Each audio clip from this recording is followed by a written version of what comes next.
nous allons nous juger nous-mêmes. Et tout ce qui sera dit à propos des juges hypocrites et qui manquent de miséricorde concerne tout le monde dans la salle, incluant celui qui parle. On a tous donc cette tendance-là. On s'en rend compte parfois, on la confesse, mais elle nous accompagne et on doit la combattre notre vie durant. Donc, je vous invite à ouvrir immédiatement la parole de notre Seigneur qui nous exhorte dans Matthieu chapitre 7. On va lire les versets 1 à 6. Nous poursuivons l'exposition complète de l'évangile de Matthieu. Matthieu 7, 1 à 6. « Ne jugez point, afin que vous ne soyez point jugés. Car on vous jugera du jugement dont vous jugez, et l'on vous mesurera avec la mesure dont vous mesurez. Pourquoi vois-tu la paille qui est dans l'œil de ton frère et n'aperçois-tu pas la poutre qui est dans ton œil? Ou comment peux-tu dire à ton frère, laisse-moi ôter une paille de ton œil, toi qui as une poutre dans le tien? Hypocrite, ôte premièrement la poutre de ton œil, et alors tu verras comment ôter la paille de l'œil de ton frère. Ne donnez pas les choses saintes aux chiens, et ne jetez pas vos perles devant les pourceaux, de peur qu'ils ne les foulent aux pieds, ne se retournent et ne vous déchirent. » Prions. Notre Père, ton verdict est sévère, mais il est vrai. Il y a en nous de l'hypocrisie. Nous sommes de mauvais juges, car il y a en nous de la malice et de la duplicité. Nous te prions de mettre nos cœurs à nu par ta parole vivante et de produire en nous l'humilité et la miséricorde que tu désires voir dans tes enfants. Amen. Alors, le plan de division pour ce texte est en 3 points. D'abord, on va voir le verset 1, le commandement. « Tu ne jugeras point ». Bon, il est à la 2e personne du pluriel, mais je l'ai ramené au singulier pour le rapprocher des 10 commandements, pour en faire comme s'il faisait partie du décalogue. « Tu ne jugeras point ». On va passer la plus grosse portion du message sur l'examen de ce commandement. Ensuite, le verset 2 et une partie du verset 1 nous expliquent la raison. Pourquoi ne pas juger? On va regarder donc la raison. Et les versets 3 à 5, Jésus nous donne l'illustration. Donc, le commandement, la raison et l'illustration. L'illustration, en fait, on va l'utiliser au cours des 2 premiers points pour éclairer le point 1 et le point 2. Et le verset 6, je l'ai lu. Peut-être vous vous demandiez qu'est-ce qu'il faisait dedans. Est-ce que le texte est-ce que le verset 6 devrait être inclus dans la péricope ou pas? Je pense que les versets 1 à 5 se tiennent ensemble, mais il y a vraiment une continuité avec le verset 6. Je l'ai lu ce matin, mais on va la garder pour dimanche prochain, si le Seigneur nous prête vie jusque-là. Donc, on va voir comment c'est lié avec le reste du passage. Donc, commençons avec le verset 1, le commandement. « Ne jugez point ». C'est très simple à lire, ce n'est pas très élaboré. Et on a besoin donc du reste des Écritures pour venir éclairer ce que Jésus veut dire ici. Parce que souvent, ce texte-là est utilisé pour interdire toute forme de jugement, interdire de manière absolue. Parce que Jésus ne dit rien d'autre là en disant cela. Il ne qualifie pas de quelle manière. En disant « ne jugez point », donc tout jugement serait interdit. Et ce n'est pas d'hier que cette façon d'interpréter le texte existe. Déjà, il y a plus d'un siècle, J.C. Ryle écrit « La première portion de ces versets fait partie de ces passages de l'Écriture avec lesquels nous devons faire attention pour ne pas nous éloigner de la signification originale.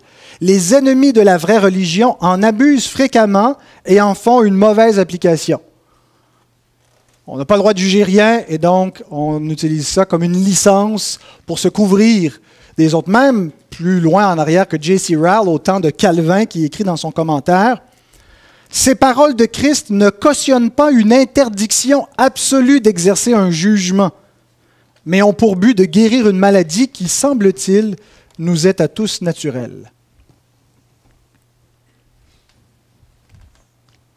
Donc, il n'y a rien de nouveau sous le soleil, disait l'Ecclésiaste. C'est pas nouveau que les hommes ne veulent pas être jugés et donc ils utilisent cette interdiction de Jésus un peu comme un bouclier pour dire « Vous n'avez pas le droit de me juger, pour qui vous vous prenez de me juger? Regardez-vous vous-même, regardez la poutre qui est dans votre œil au lieu de me regarder moi. » Bien-aimés, attention si vous êtes animés de cet esprit-là.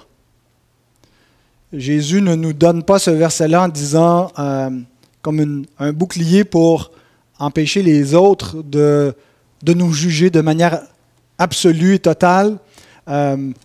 L'Écriture nous invite quelque part à nous examiner les uns les autres et on ne doit pas donc refuser un regard bienveillant de frères et de sœurs, et parfois, lorsque notre conscience nous reproche des choses, on est prompt donc sur la défensive, mais ce n'est pas une bonne disposition de cœur, et en citant ce verset-là, peut-être qu'on se conforte soi-même, mais on se trompe aussi soi-même, si on a des choses à se reprocher. Alors, on va regarder dans le commandement d'abord ce que ce passage ne signifie pas, ce que ce passage ne peut pas signifier, et ensuite ce qu'il signifie. Tu ne jugeras point ne signifie pas qu'il ne faut jamais juger le péché des autres. Notre monde, notre culture contemporaine est devenue allergique au jugement moral. Je ne vous apprends rien. Presque tout est toléré dans la société, à l'exception de l'intolérance. N'est-ce pas? Le monde est vraiment allergique au jugement moral, et non seulement on ne doit pas juger, mais on doit approuver. On doit célébrer des choses qui étaient jadis condamnées. L'Église devient allergique au jugement moral. Elle n'est peut-être pas rendue là où le monde est, qu'il faut approuver absolument tout, mais de plus en plus, l'Église embrasse l'idée qu'il ne faut plus condamner, qu'il ne faut plus juger. Donc, il faut rester muet sur beaucoup de choses. Jésus ne nous enseigne pas qu'il ne faut absolument pas juger le mal, qu'il ne faut jamais juger le péché. Jésus porte des jugements moraux partout dans les évangiles. Il appelle des gens hypocrites. Il en appelle d'autres fils de la géhenne, fils du diable. Il porte des jugements puis des insultes même. Il parle de l'immoralité sexuelle ouvertement, puis il dit où elle mène, en enfer. Dans le Sermon sur la montagne même, il a parlé de la convoitise, des hommes comparables à l'adultère, qui méritent la géhenne. Il parle des païens, il condamne leur façon de vivre, et il nous dit on ne doit pas vivre comme eux. Donc Jésus n'était pas le Jésus peace and love que certains veulent dépeindre en prenant certaines de ses paroles et en excluant d'autres de ses paroles. J'ai vu des fois, il y a des, je ne sais pas comment on dit ça en français, des mèmes, c'est peut-être en français aussi, là, quand tu as comme une photo là, avec 2-3 mots. Là, sur Facebook, en tout cas, c'était quelque chose pour représenter la théologie contemporaine, un peu libérale, où on voyait une page de la Bible, la page de Matthieu 7:1, et la seule chose qu'on voyait dans la page, c'était « Tu ne jugeras point », mais tout le reste avait été raturé. La seule chose que les contemporains voulaient retenir, que Jésus avait dit, c'est qu'il ne faut pas juger. Mais on oublie le reste de ce que Jésus enseigne. L'Écriture nous commande d'ailleurs de juger le péché. Paul nous dit dans Éphésiens 5, 10 à 11, « Examinez ce qui est agréable au Seigneur. » Alors, comment on fait ça? Qu'est-ce qui est agréable au Seigneur? C'est sa loi. C'est pas que Dieu a des goûts. Dieu n'aime pas ça quand on met de la musique rock. Il n'aime pas le rock, il aime le classique. C'est pas dans ce sens-là. Examiner ce qui est agréable au Seigneur, c'est examiner ce qui plaît moralement à Dieu. Et ne prenez point part aux œuvres infructueuses des ténèbres, mais plutôt condamnez-les. C'est un mensonge, frères et sœurs, que l'idée de juger est toujours nécessairement manquer d'amour. Il y a certainement un jugement qui manque d'amour, et ce sera ça qui sera la question de ce matin qu'on va voir. Mais le mensonge du monde, le mensonge qui vient du diable, qui veut nous faire croire que dès qu'on porte un jugement de valeur morale sur la conduite de l'être humain, on manque d'amour.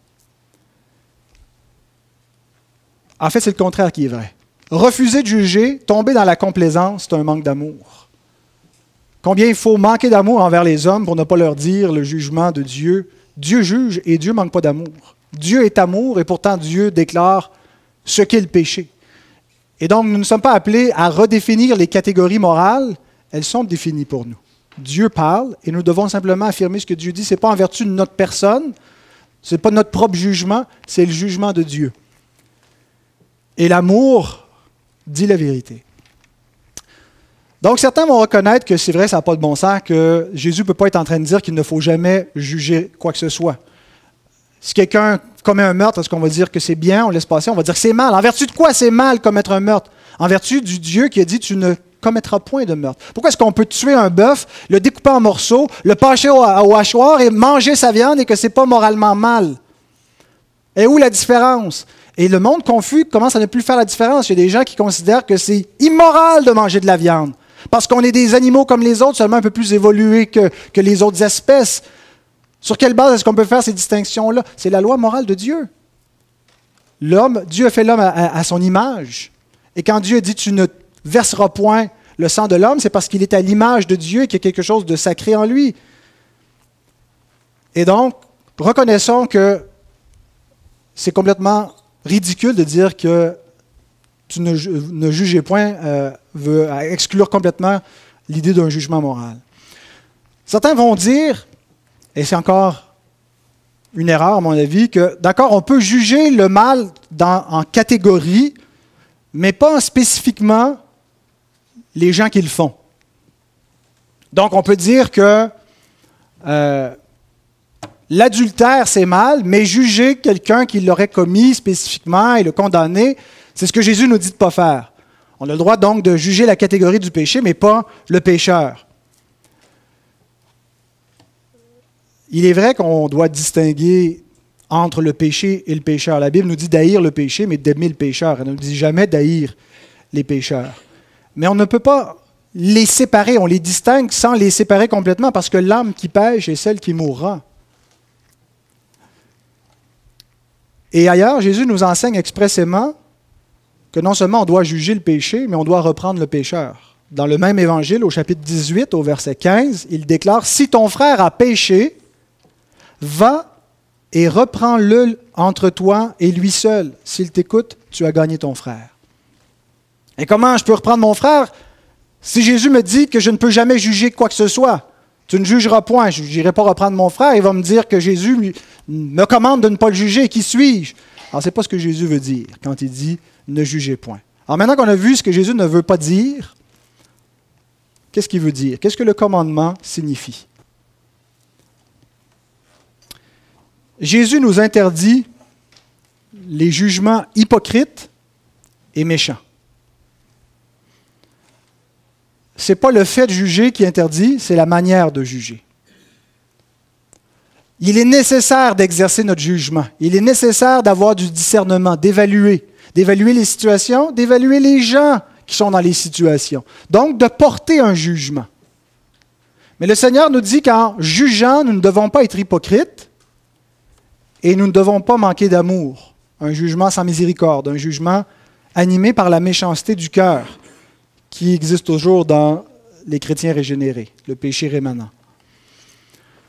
Donc, Jésus nous dit qu'on ne doit pas juger les autres sans se juger soi-même d'abord. C'est évident dans l'illustration qu'il nous donne, les versets 3 à 5, que c'est dans ce sens-là qu'il dit de ne pas juger. On a toute cette tendance naturelle à être beaucoup plus sévère dans notre jugement envers les autres, juger plus durement et à être un petit peu plus tolérant, patient. Quand on a des bonnes raisons, nous, pour expliquer nos fautes, nos péchés. Et Jésus nous dit que c'est de l'hypocrisie. De ne pas se juger soi-même selon les mêmes standards qu'on juge les autres. Et que d'agir ainsi, de juger les autres, c'est de se condamner soi-même. Tournez dans 2 Samuel. Une belle illustration de cela. 2 Samuel, chapitre 12.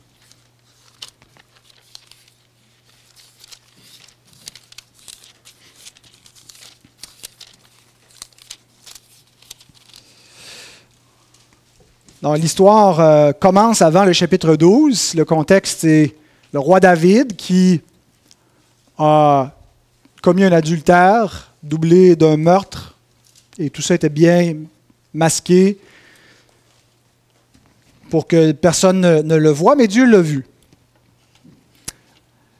Et c'est écrit donc, 2 Samuel 12, verset 1, « L'Éternel envoya Nathan vers David, et Nathan vint à lui et lui dit, « Il y avait dans une ville 2 hommes, l'un riche et l'autre pauvre. Le riche avait des brebis et des bœufs en très grand nombre. Le pauvre n'avait rien du tout, qu'une petite brebis qu'il avait achetée. Il la nourrissait, et elle grandissait chez lui avec ses enfants. Elle mangeait de son pain, buvait dans sa coupe, dormait sur son sein, et il la regardait comme sa fille. Un voyageur arriva chez l'homme riche, et le riche n'a pas voulu toucher à ses brebis ou à ses bœufs pour préparer un repas au voyageur qui était venu chez lui. Il a pris la brebis du pauvre et l'a apprêtée pour l'homme qui était venu chez lui.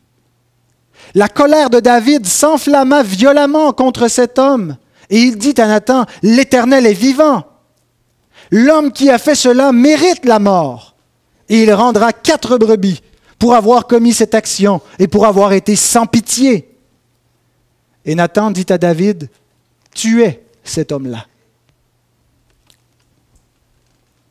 David, donc, qui avait pris la femme d'un autre, l'avait fait mourir. Avait fait mourir l'autre, le mari, Uri, et avait pris Bathsheba. Paul nous dit ceci dans Romains 2, verset 1. « Ô homme, qui que tu sois, toi qui juges, et il parle ici de juger de la même façon que Jésus nous dit de ne pas juger. Toi qui juges hypocritement, toi qui juges avec un cœur dur, toi qui ne te juges pas toi-même et qui juges les autres. Tu es donc inexcusable, car en jugeant les autres, tu te condamnes toi-même, puisque toi qui juges, tu fais les mêmes choses. »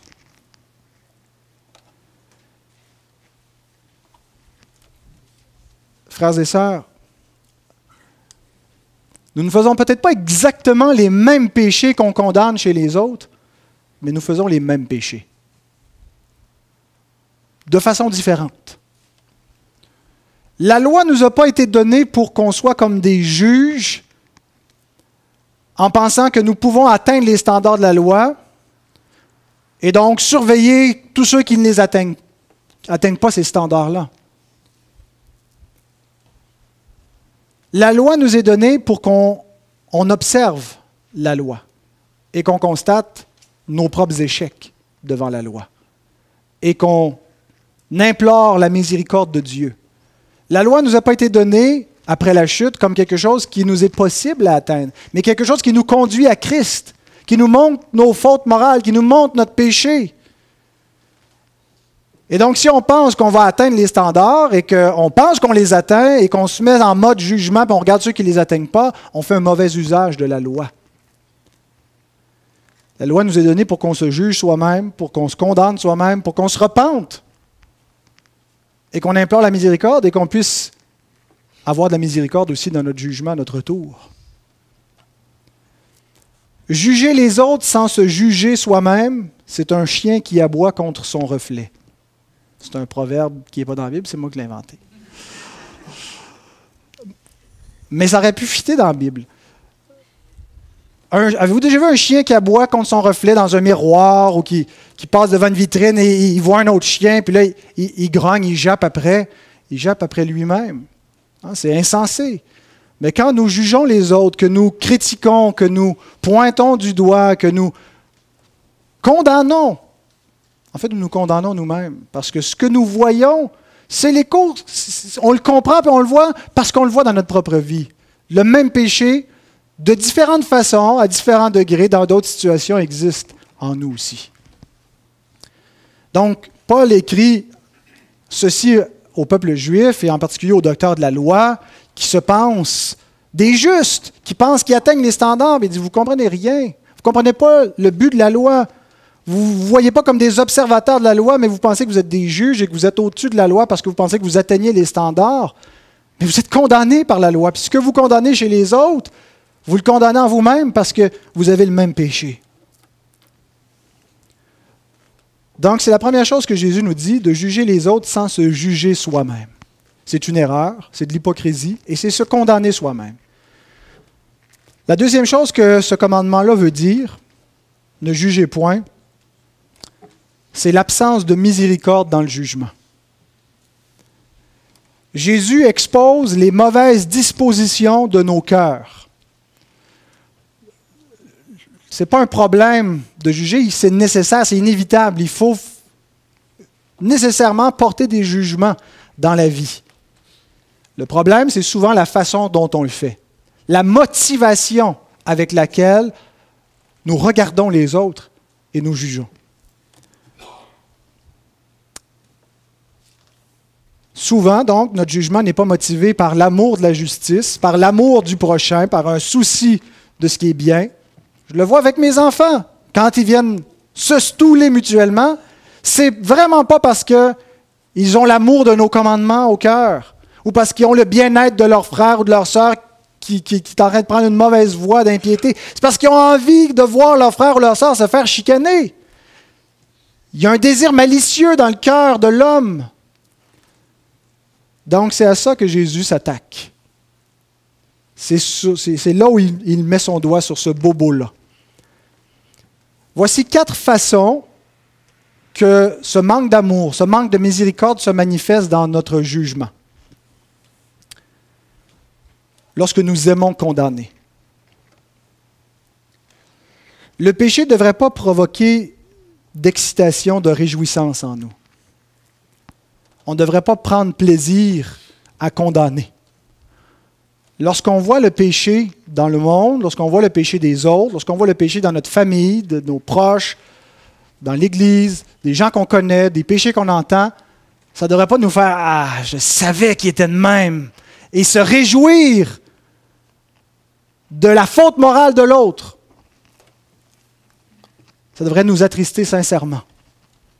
Et il y a souvent une espèce de mélange entre les deux.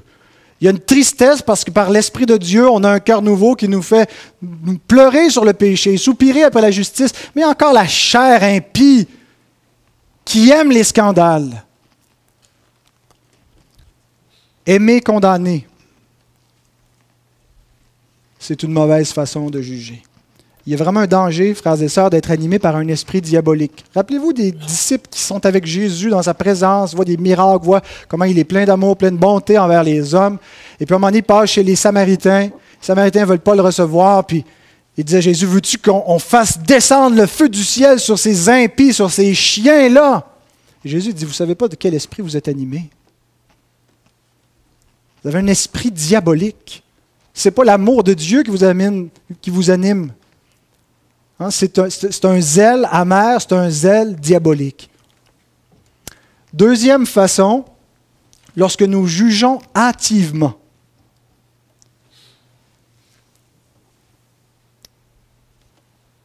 Le premier, Proverbe 18, verset 17, le premier qui parle dans sa cause paraît juste. Vient sa partie adverse et on l'examine. On est vite à juger sur ce qu'on entend. Des oui-dire. On entend la moitié d'une histoire, on se fait notre opinion et on est prêt donc, on est certain qu'on a compris. On juge donc en ignorant les situations. Et on fait ça tout le temps. Hein, quand quelqu'un est absent le dimanche matin, on remarque son absence. On réfléchit. Pourquoi il n'est pas là? On ne sait pas, mais il ne tentait pas de se lever. C'est un paresseux. Je dis ça de même, là. Toutes sortes de jugements qui sont dans notre cœur. Mais la personne est peut-être malade. Hein? Et donc, on juge hâtivement, sans savoir. Jésus nous dit, ne faites pas ça. C'est exactement ce que vous ne devez pas faire. Vous ne devez pas supposer le mal, parce que l'amour ne soupçonne pas le mal. On doit soupçonner le bien, donc. On ne doit pas juger sur des oui-dire, sur des réputations qu'on a entendues sans connaître les gens. J'ai jugé certains d'entre vous sans vraiment vous connaître. Et vous m'avez jugé, vous aussi. C'est les mêmes personnes, on se connaît, on le sait. Est-ce que vous n'avez jamais été trompé par votre propre jugement hâtif? On s'est fait une opinion, puis on se rend compte, finalement, j'avais vraiment jugé trop vite. Et donc, le Seigneur, parfois, nous surprend, change notre opinion et nous montre qu'on est des mauvais juges parce qu'on juge hâtivement. Troisième façon où on manque de miséricorde, où on manque d'amour dans notre jugement, c'est lorsque nous recherchons les fautes. La paille, elle ne saute pas aux yeux. Hein, il faut chercher, il faut regarder comme il faut, de proche, pour essayer de la trouver. On dit qu'on cherche des bébites, on cherche des poux. Chercher des poux, hein, ça arrive parfois que les poux sautent de la tête quand il y en a pas mal, mais pour les trouver, souvent, il faut les passer au peigne fin. Et cette attitude-là, c'est l'attitude que Christ nous dit de ne pas avoir. C'est l'attitude de jugement qui est condamnée parce qu'il manque d'amour. Lorsque cette attitude qui attend, qui observe, qui veut prendre au piège, c'est une attitude mesquine, qui n'a rien de bon, qui ne peut pas être motivée par l'amour de la justice. Et trouver la paille, c'est aussi juger des choses vénielles. Des choses qui ne sont pas nécessairement de nature morale en soi. On a tendance à vouloir que les gens pensent comme nous, vivent comme nous. Notre façon de vivre, notre façon de faire, notre façon d'entretenir notre jardin, de ranger notre maison, d'élever nos enfants, c'est la meilleure. Fait que ceux qui ne font pas comme nous, ben, ils n'ont pas compris de quoi. Hein? Et on juge les gens donc sur leur manière de vivre, sur leur alimentation, sur leur hygiène, sur leur habitude de vie. Et on les condamne. Pas toujours verbalement, mais souvent dans nos cœurs. Et nous condamnons des choses que Dieu a laissées à la liberté de conscience. Des choses que Dieu n'a pas donné de commandement. Quand Dieu donne un commandement clair, on peut certainement juger de la bonne façon,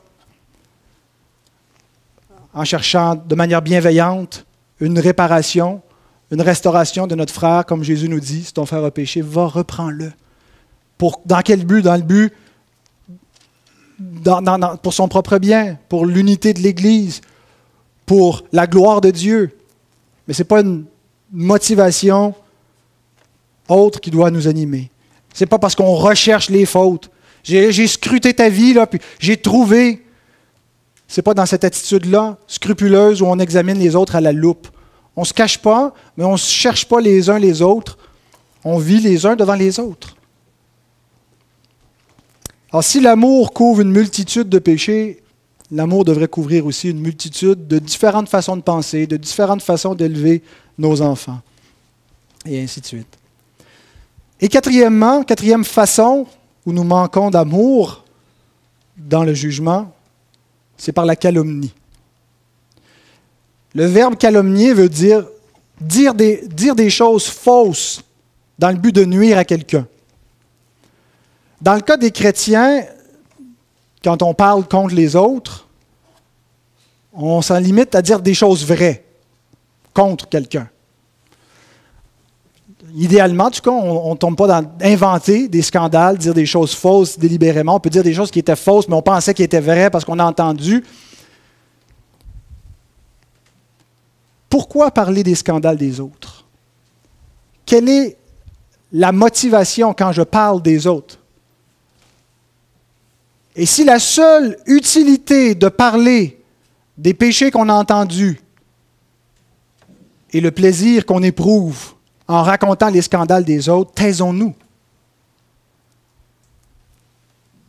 Charles Spurgeon dit ceci: « Ô grand roi, combien ai-je besoin de sagesse pour observer tes préceptes? J'ai besoin de toi non seulement pour ouvrir ma bouche, mais aussi parfois pour la garder fermée. »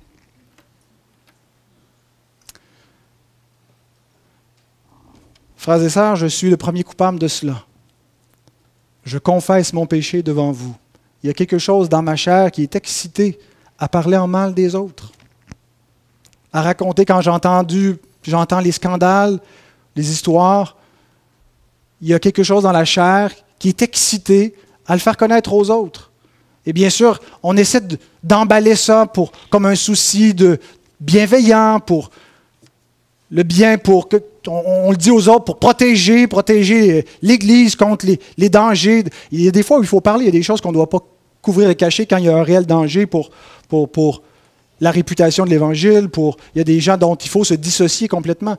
Mais notre motivation n'est pas toujours l'amour du prochain. Et je me confesse parce que je me dis que ça va vous aider à vous sentir moins mal parce que vous êtes comme ça, vous autres aussi.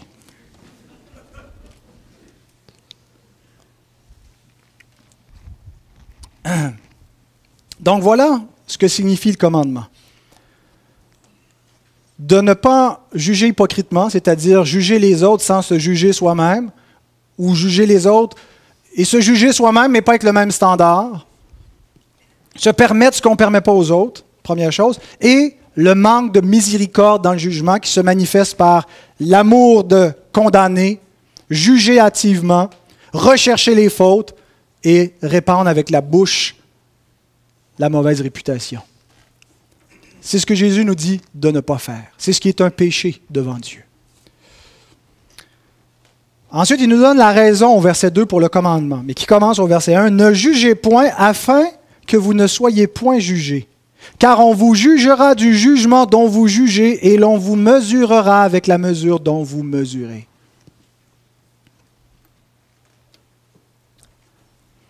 Donc, quand il nous dit qu'on va être jugé, c'est qui va nous juger? C'est les autres? Sûrement que les autres vont nous juger aussi si on est des gens. Les gens qui jugent souvent sont jugés comme des gens étroits d'esprit, qui sont hypocrites, qui jugent. Mais ici, Jésus ne nous parle pas du jugement de la communauté, du jugement des autres sur nous. Il nous parle du jugement de Dieu. Quand il dit « afin que vous ne soyez point jugés », c'est Dieu ici qui va nous juger. Car on vous jugera du jugement dont vous jugez. C'est Dieu qui va nous juger du jugement dont on juge. Et c'est Dieu qui va nous mesurer avec la mesure dont on mesure. Le jugement de Dieu est parfait, le nôtre est imparfait, il est biaisé. Il n'est pas selon le parfait standard de la justice. Alors, pourquoi est-ce qu'il dit que Dieu va nous juger selon un jugement qui finalement est imparfait? Si Dieu nous juge par notre jugement, s'il prend comme un miroir et nous renvoie l'effet de notre jugement sur nous-mêmes, Dieu exercerait un jugement injuste, puisque notre jugement est injuste. Qu'est-ce que ça veut dire? Qu'on va être jugé, donc, du jugement dont on juge. Je pense qu'on peut éclairer avec Psaume 18, 26 et 27. « Avec celui qui est bon, tu te montres bon. Avec l'homme droit, tu agis selon la droiture. Avec celui qui est pur, tu te montres pur. Et avec le pervers, tu agis selon sa perversité. » Partout, l'Écriture nous dit que Dieu juge l'homme selon ce qu'il mérite. On moissonne ce que l'on sème. Et donc, ce n'est pas que Dieu va agir injustement. Paul nous dit que si nous sommes injustes, il demeure juste. Si nous sommes infidèles, il demeure fidèle. Il ne peut pas se renier lui-même. Cependant, en exerçant sa justice, il agit à notre égard selon ce que mérite notre injustice.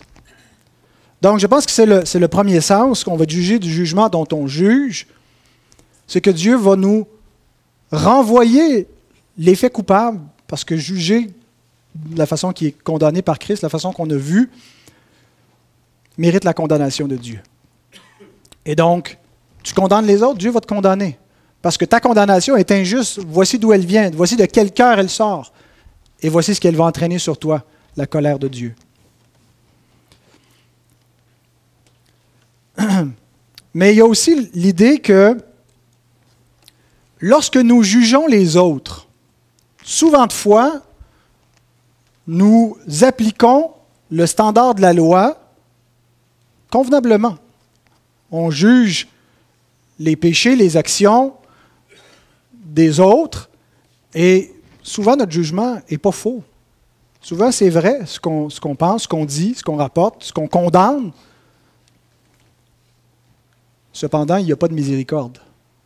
Nous jugeons sans miséricorde. Ce que nous disons est vrai, et c'est sans miséricorde. Et voici ce que Jacques nous dit. Il nous dit que si nous fonctionnons légalement, ben, sachons que ça va nous revenir. Jacques 2, 12 et 13. « Parlez et agissez comme devant être jugés par une loi de liberté, car le jugement est sans miséricorde pour qui n'a pas fait miséricorde.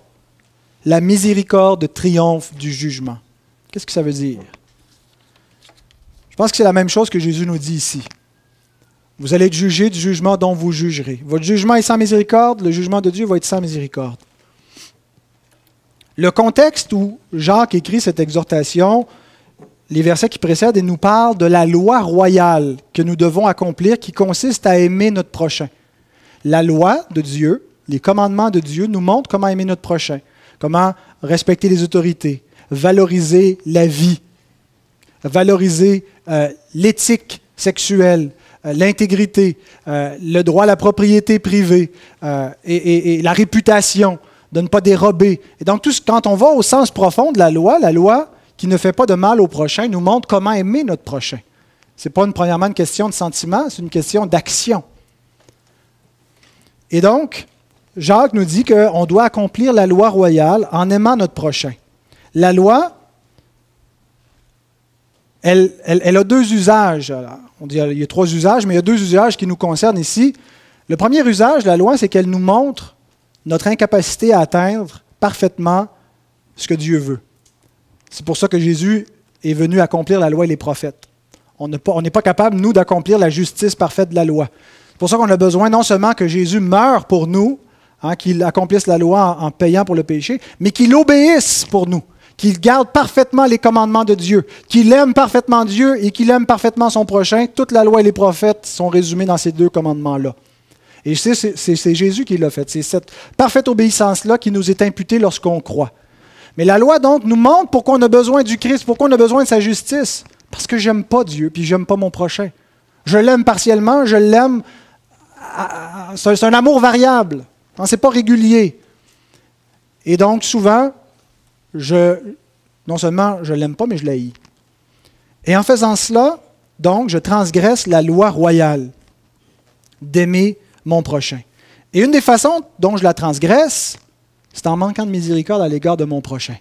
En le jugeant de la façon que Dieu me dit de ne pas le juger. En me faisant son juge. En oubliant de me juger moi-même, en oubliant de me condamner moi-même, en me pensant juste et en condamnant les autres. Et donc, en agissant ici, j'agis de manière contraire à la loi. Et je démontre que la miséricorde que je prétends avoir obtenue n'a pas eu grand effet en moi. Ce que Jésus, ce que Jacques veut dire concernant le jugement, on le retrouve ailleurs concernant le pardon. Si vous ne pardonnez pas aux hommes leurs offenses, votre Père céleste ne vous pardonnera pas vos offenses à vous non plus. Et donc, la façon que c'est formulé, on se dit, le pardon de Dieu est conditionnel à mon pardon. Ce qui est faux. Ce qui est une impossibilité. Mais c'est formulé ainsi pour qu'on comprenne que quelqu'un qui prétend être pardonné, quelqu'un qui prétend avoir obtenu la grâce de Dieu, ça ne peut pas juste être théorique dans sa vie. Ça doit se manifester par le fruit d'un cœur qui pardonne. La miséricorde engendre la miséricorde. Si nous avons obtenu miséricorde de la part de Dieu, si Dieu ne nous a pas condamnés pour les péchés dont on a vu par sa loi, on s'est vu nous-mêmes sous sa loi mériter une condamnation et qu'on obtient grâce, comment pouvons-nous aller condamner tous les autres et ne pas reproduire cette miséricorde? La miséricorde, c'est le fruit des hommes et des femmes graciés. Et c'est dans ce sens-là que la miséricorde triomphe du jugement, pas dans le sens que notre miséricorde va nous acquérir. En faisant miséricorde, on va obtenir justice devant Dieu, on va mériter son pardon. Ce n'est pas du tout dans ce sens-là. C'est qu'on manifeste que ce n'est pas théorique, que notre foi, ce n'est pas juste une profession du bout des lèvres. Parce que tout de suite après, Jacques va dire que sert-il à un homme de dire qu'il a la foi s'il n'a pas les œuvres pour le prouver. Et donc, c'est dans ce sens-là où ceux qui ont vraiment obtenu miséricorde vont appliquer la miséricorde dans le jugement. Ce n'est pas qu'ils ne jugent plus de rien, mais c'est qu'ils jugent avec miséricorde. Et ça révèle, dès maintenant, quel sera le verdict à notre jugement final. Si nous faisons miséricorde, si nous sommes animés par la grâce, si nous ne sommes pas animés par un esprit calomniateur, vengeur, ainsi de suite, nous montrons déjà des fruits de l'esprit. Et sur cette base-là, nous pouvons avoir une assurance que nous obtiendrons miséricorde, parce que nous avons obtenu miséricorde. Et preuve en est qu'on reproduit cette grâce. Maintenant, de quel jugement est-il question? Qu'est-ce qui veut dire quand on va être jugé? C'est-tu maintenant, pendant la vie, Dieu, à un moment donné, va nous faire une petite jambette, nous juger pendant notre existence sur terre, ou est-ce qu'il parle du jugement final? Les deux, à deux niveaux. Ceux qui ne font jamais miséricorde démontrent qu'ils ne sont pas des enfants de Dieu et qui seront condamnés au jugement final. Mais l'Écriture nous dit aussi que pendant notre vie terrestre, Dieu nous juge. 1 Corinthiens 11, 31-32. Si nous nous jugions nous-mêmes, nous ne serions pas jugés par Dieu.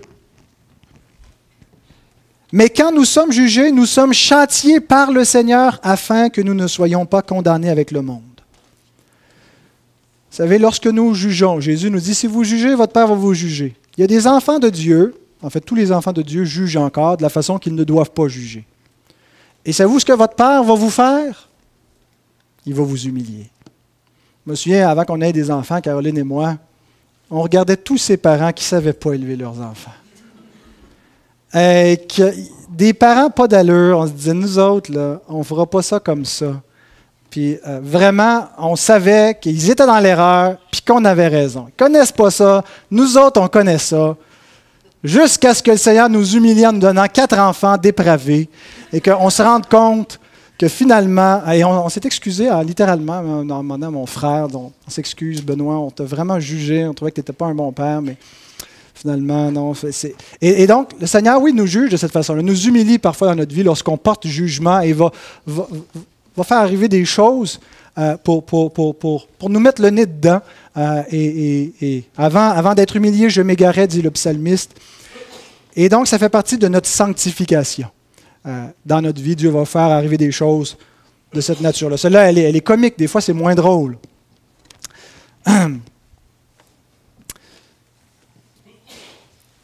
Et donc, on arrive à l'illustration du commandement, versets 3 et 5. « Pourquoi vois-tu la paille qui est dans l'œil de ton frère et n'aperçois-tu pas la poutre qui est dans ton œil? Ou comment peux-tu dire à ton frère, laisse-moi ôter une paille de ton œil, toi qui as une poutre dans le tien? Oh, hypocrite, ôte premièrement la poutre de ton œil, et alors tu verras comment ôter la paille de l'œil de ton frère. » 2 remarques, et je conclus avec ça. D'abord, Jésus expose 2 traits pervers de notre nature et Jésus nous donne la solution. Dans cette illustration, il expose 2 traits de notre nature. Et le premier trait, c'est que nous prenons plaisir dans les fautes des autres. Chercher la paille.